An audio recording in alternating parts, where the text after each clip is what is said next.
दोस्तों मैं आपके अपने चैनल टीचर एजुकेशन पे आपका स्वागत करती हूँ। आज हम लोग क्लास 3 ईवीएस का चैप्टर नंबर 12 देखेंगे। क्या और कैसे करें इसका। राष्ट्रीय स्वच्छता दिवस, स्वच्छ भारत मिशन राष्ट्रीय स्वच्छता दिवस 30 जनवरी को मनाया जाता है। चर्चा कीजिए, ये से देखिए कैसे साफ सुथरा सफाई, यानी इस चैप्टर में हमें सफाई के बारे में पढ़ना होगा। एक गतिविधि है, इसमें बच्चों को क्या है लगाना है और ये करना है। शिक्षक संकेत, बच्चों को उन कार्यों के बारे में याद दिलाएं जिनसे अतिरिक्त कूड़ा कचरा पैदा होता है और डिब्बा बंद भोजन, खाने की चीजें, प्लास्टिक और सामान आदि। कचरा कैसे इकट्ठा होता है। हमारे प्रतिदिन के कामों से घर में बहुत सा कचरा इकट्ठा होता है। हम पुराने बोतलें, कपड़े, कागज, सब्जियां, फलों के छिलके, प्लास्टिक का रैपर, पेंसिल का छिलना, पुरानी बैटरी को फेंक देते, पुराने कचरे में फेंकते हैं। इनसे कचरे के ढेर इकट्ठे हो जाती है। कचरे के ढेर वही ढेर है जिनसे आप अपने घर, विद्यालय, आस पड़ोस में देखते हैं। आप इस बारे में क्या सोचते हैं। कचरे का प्रबंधन, हमें कचरे का प्रबंधन चाहिए। कचरे का प्रबंधन हम निर्भर करता है हमसे। प्रत्येक को अपने घर से निकले कचरे का प्रबंधन करना सीखना होगा। हम उन जगहों और लोगों से इस बारे में सीख सकते हैं जैसे कचरे का प्रबंधन अच्छे तरीके से हो रहा है। आइए देखें वो क्या करते हैं और कैसे। कचरे का प्रबंधन करने के तरीके। आपको प्रायः सड़कों के किनारे, घरों के आसपास, आंगनों, आहतों पर कचरा पड़ा हुआ मिलता होगा। गाय और अन्य जानवरों के भोजन के साथ कचरों में पड़ी प्लास्टिक को खाने से मृत्यु हो सकती है। कुछ लोग प्लास्टिक को जला देते हैं जिससे हानिकारक गैसें निकलती है। लोग अपने आसपास पड़े कचरे को कारण बीमार पड़ने लगते हैं। गंदे पानी और नालों को सड़कों पर बहते हुए देखा जा सकता है। इससे मच्छर पैदा हो जाते हैं जिनके काटने से बीमारियां होती है। गंदे पानी में ऐसे जीवाणु हो सकते हैं जो अन्य कई बीमारियों का कारण बनते हैं। किंतु कुछ स्थानों पर लोगों ने अपने घरों, आसपास के परिवेश को साफ रखने के लिए बहुत मेहनत करते हैं। वे ये कैसे करते हैं हम नीचे पढ़ेंगे और सीखेंगे। यदि आप किसी ऐसी जगह पर रहते हैं जहाँ कचरे का प्रबंधन अच्छी तरह होता है, वहाँ पर बड़ों से पूछिए कैसे किया जाता है। इस बारे में कक्षा में सभी को बताएं। आइए उन सब लोगों को कचरा कम करना। बहुत से लोग कचरा कम करने के लिए रैपर में प्रयोग पैक किया हुआ खाना, प्लास्टिक की बोतलें में पेन लेना पसंद नहीं करते। वो प्लास्टिक के थैलियों की जगह कपड़े के थैलों का उपयोग करते हैं। क्या आपने कभी ऐसा करने की कोशिश की है। कम कचरा उत्पन्न करना इसका पहला नियम है जिसका वो अनुपालन करते हैं। गतिविधि है,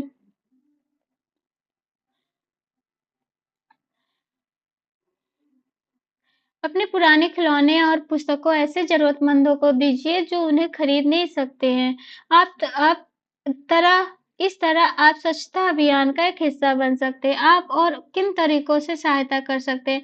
हम जितनी अधिक वस्तुएं खरीदते हैं उतनी ही अधिक वस्तुएं हम फेंकते भी हैं।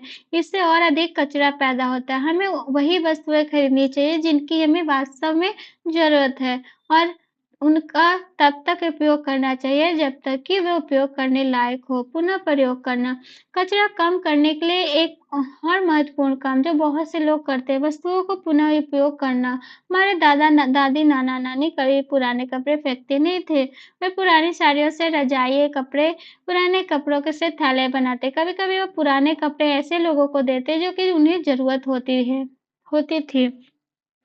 पुराने अखबारों और पुराने कपड़ों का उपयोग उपहार लपेटने में किया जा सकता है। यह पर्यावरण के अनुकूल है और इससे हम अपने संसाधनों की भी बचत कर सकेंगे। इस प्रकार के नवीन तरीकों से कचरा तो कम होगा, साथ ही यह उस व्यक्ति से जुड़ाव का भाव भी विकसित होगा। शिक्षक संकेत, अखबारों और न धन्य अपना बनाया हुआ उपहार किसी ऐसे व्यक्ति को दीजिए जो अपने आस पड़ोस या घर को साफ करने रखने की सहायता करता हो। उन्हें बताइए कि आपने यह उपहार इसलिए बनाया है जिससे उसका काम और कचरा दोनों ही कम हो सकते हैं। उन्हें धन्यवाद देना ना भूलिए। गर्व करने लायक स्थान, हम कुछ ऐसे गांवों या शहरों की बात करेंगे जो पहले सभी जगह कचरा दिखाई देता था, लेकिन अब वह संभवतः देश का सबसे साफ सुथरा स्थान पर है। इन स्थानों के लोगों को प्रवेश कैसे बदला। चलिए आज हम अरुणाचल प्रदेश का एक सुंदर गांव सिल्लोलुक में घूमने के लिए चलते हैं। गांव में घुसने से ही एकदम साफ सड़कें दिखे, सड़कों के किनारे कोनों या खुली जगहों पर कोई कचरा नहीं था। आसपास बहुत से पेड़ लगे थे, ऐसा लगा था जैसे कि हम किसी बगीचे में घूम रहे हैं। इस गांव को सबसे अच्छे तरीके से अपने कचरे का प्रबंधन करने के लिए पुरस्कार भी मिला है और इसका नाम क्या है? कचरा मुक्त गांव। याद रखिएगा, सिल्लुक को कचरा मुक्त गांव मिला है। सिल्लुक की तरह हमारे देश में और भी बहुत सारे गांव हैं जो अपने बेहतरीन कचरा प्रबंधन के लिए जाने जाते हैं।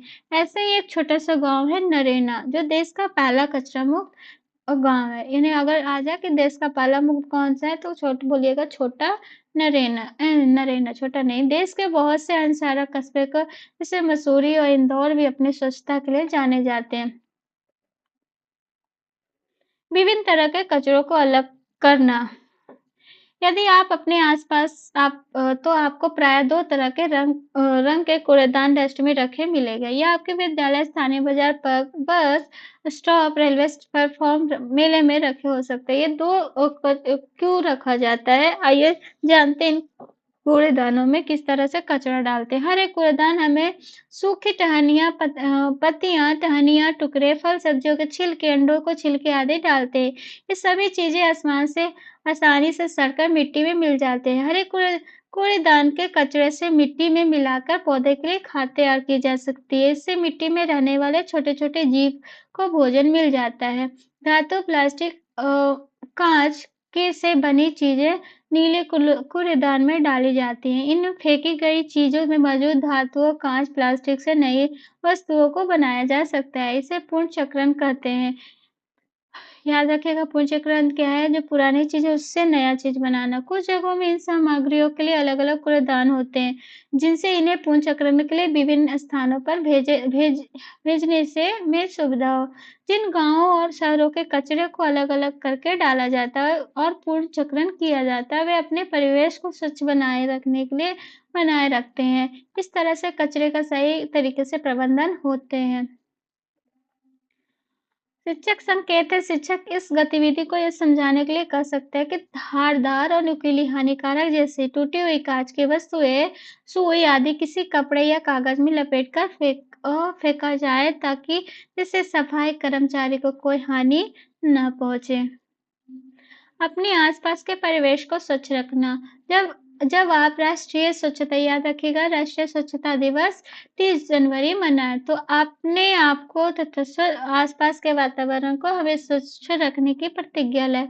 याद रखिए, आपको कचरा नहीं फैलाना है, बल्कि इसका उचित तरीके से प्रबंधन और निस्तारण करना है, जिससे यह संसार स्वच्छ और हरित बन सके। हमारा उद्देश्य अधिक से बचे, बर्बाद ना करे होना चाहिए।